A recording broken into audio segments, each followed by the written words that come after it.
সবাইকে নতুন আরেকটি ভিডিওতে স্বাগত। এই চ্যানেলে অত্যন্ত গুরুত্বপূর্ণ ভিডিওগুলো আপলোড করা হয়ে থাকে।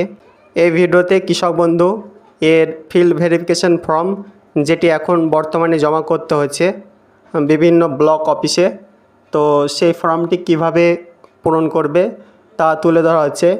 এর পূর্বেও একটি ভিডিও আপলোড করা হয়েছে, সেখানে প্রতিটি দৃশ্য এবং পয়েন্ট ভালোভাবে বুঝিয়ে দেওয়া হয়েছে। এই ভিডিওটি দেখতে পারেন, তাছাড়া আজকের এই ভিডিওটি দেখতে পারেন। তো এই ফর্মটি যে কোনো দোকান থেকে নিয়ে নেবেন, তারপর পূরণ করতে হবে এইভাবে। প্রথমে কৃষক বন্ধু আইডি অনলাইনে পেয়ে যাবেন, বা এই ওয়েবসাইটে kishokbandhu.wb.gov.in ওয়েবসাইটে এসে এখানে নথিভুক্ত কৃষকের তথ্য এখানে ক্লিক করলেই মোবাইল নাম্বার দিয়ে কেবি আইডিটা পেয়ে যাবেন। এর পূর্বেও আরেকটি ভিডিও দেওয়া হয়েছে, এই ভিডিওটি দেখলে পেয়ে যাবেন কিভাবে কেবি আইডি খুব সহজে বার করবেন তা তুলে ধরা হয়েছে। তো এই ভিডিওতে মূলত ফর্মটি দেখানো হচ্ছে, কোথায় কী লিখতে হবে সে সম্পর্কে। তারপর সুবিধাভোগীর নাম, কৃষক বন্ধু রেকর্ড বা ব্যাংক পাসবই অনুযায়ী, অর্থাৎ যিনি কৃষক বন্ধু পান তার নাম এখানে ইংলিশে ক্যাপিটাল লেটারে লিখতে হবে। তারপর এখানে তার পিতা, স্বামী বা স্ত্রী বা অভিভাবকের নাম এখানে লিখে দিতে হবে।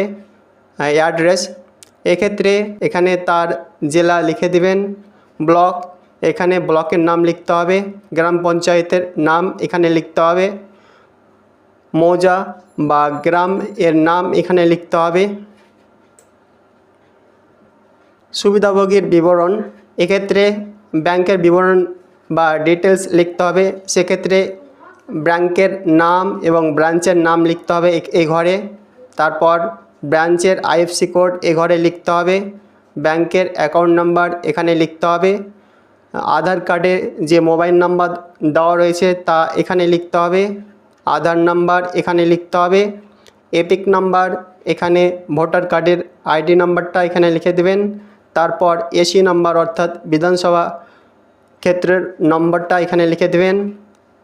পার্ট নাম্বার অর্থাৎ বুথ নাম্বার এখানে লিখে দেবেন, এগুলো ভোটার লিস্টে পেয়ে যাবেন। সিরিয়াল নাম্বার, আপনার ভোটার কার্ডের যে ভোটার লিস্টে সিরিয়াল রয়েছে তা এখানে লিখতে হবে।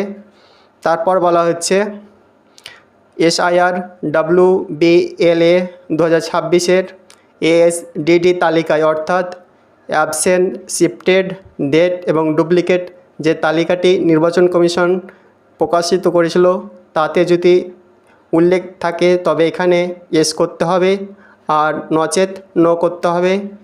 তারপর বলা হচ্ছে আপিল ট্রাইব্যুনাল মুলতবি রয়েছে, যদি হয়ে থাকে তবে এস লিখতে হবে, আর যদি না হয়ে থাকে নো লিখতে হবে। তারপর বলা হচ্ছে মুলতবি সিএ আবেদন, যদি সিএতে পেন্ডিং থাকে তবে এস করবেন, আর যদি না থাকে তবে নো করবেন। তারপর বলা হচ্ছে PM কিষাণ এর সুবিধাভোগী কিনা, যদি আপনি PM কিষাণ এর সুবিধাভোগী হয়ে থাকেন তবে এস করবেন, নচেত নো করবেন। তারপর এখানে বলা হচ্ছে পেশা, যেহেতু আপনি কৃষক বন্ধুর ফর্মের ভেরিফিকেশন করাচ্ছেন তা এখানে আপনার পেশা হতে হবে ফার্মার। তারপর চাষযোগ্য জমির বিবরণ, এক্ষেত্রে জিএন নাম্বার এখানে লিখে দেবেন। খতিয়ান নাম্বার এখানে লিখতে হবে।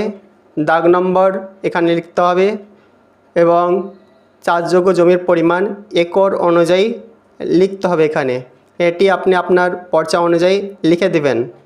তারপর এখানে বলা হচ্ছে স্বলিপি ROR এর তারিখ, অর্থাৎ খতিয়ান বা পর্চার তারিখটা এখানে লিখে দিবেন। তারপর হচ্ছে জমির ধরন, এক্ষেত্রে ক্রয়, উত্তরাধিকার সূত্রে বা নামজারি, হস্তান্তর বা অন্যান্য, যে ক্ষেত্রে আপনি এই জমিটি পেয়েছেন এখানে লিখে দেবেন। ক্রয় করে থাকলে পারচেজ, উত্তরাধিকার সূত্রে হলে হবে ডেথ, মিউটেশন বা ট্রান্সফার, আদার্স, যেটি হবে সেটি এখানে উল্লেখ করে দেবেন। তারপর বলা হচ্ছে 12 নম্বর পয়েন্টে আয়কর প্রদান করেন কি না, যদি ট্যাক্স প্রদান করে থাকেন তবে এস করবেন, নচেত নো করবেন। স্বামী বা স্ত্রীর বিবরণ, এক্ষেত্রে আপনার স্ত্রীর নাম এখানে লিখতে হবে। তার অ্যাকাউন্টের ডিটেলস দিতে হবে। সেক্ষেত্রে এখানে ব্যাংকের নাম এবং ব্রাঞ্চের নাম উল্লেখ করতে হবে, ব্রাঞ্চের আইএফসি কোড এখানে লিখতে হবে, ব্যাংকের অ্যাকাউন্ট নাম্বার এখানে লিখতে হবে, আধার কার্ডে যে মোবাইল নাম্বারটি রয়েছে তা এখানে লিখতে হবে, আধার কার্ডের নাম্বার এখানে লিখতে হবে, এপিক নম্বর অর্থাৎ ভোটার কার্ডের নাম্বার এখানে লিখতে হবে, এসি নাম্বার অর্থাৎ বিধানসভা ক্ষেত্রের নাম্বারটা এখানে লিখতে হবে, পার্ট নাম্বার অর্থাৎ বুথ নাম্বার এখানে লিখতে হবে, সিরিয়াল নাম্বার অর্থাৎ ভোটার কার্ডের ভোটার লিস্টে যে সিরিয়াল রয়েছে তা এখানে লিখতে হবে। তারপর বলা হচ্ছে কেবিএন সুবিধাভোগী কিনা, অর্থাৎ যদি কৃষক বন্ধু এর পেয়ে থাকেন তবে এস করবেন, আর যদি না পেয়ে থাকেন তবে নো করবেন। এক্ষেত্রেও বলা হচ্ছে যে এসআইআর WBLA 2026 ভোটের জন্য SDD তালিকায় অর্থাৎ অ্যাবসেন্ট, শিফটেড, ডেট এবং ডুপ্লিকেট যে তালিকাটি নির্বাচন কমিশন প্রকাশ করেছিল সেই তালিকায় পাওয়া গেছে কি, যদি হয়ে থাকে এস করবেন, নচেত নো করবেন। তারপর বলা হচ্ছে আপিল ট্রাইব্যুনাল মুলতবি রয়েছে, যদি এটি সঠিক হয়ে থাকে তবে এস করবেন, আর যদি না হয়ে থাকে নো করবেন।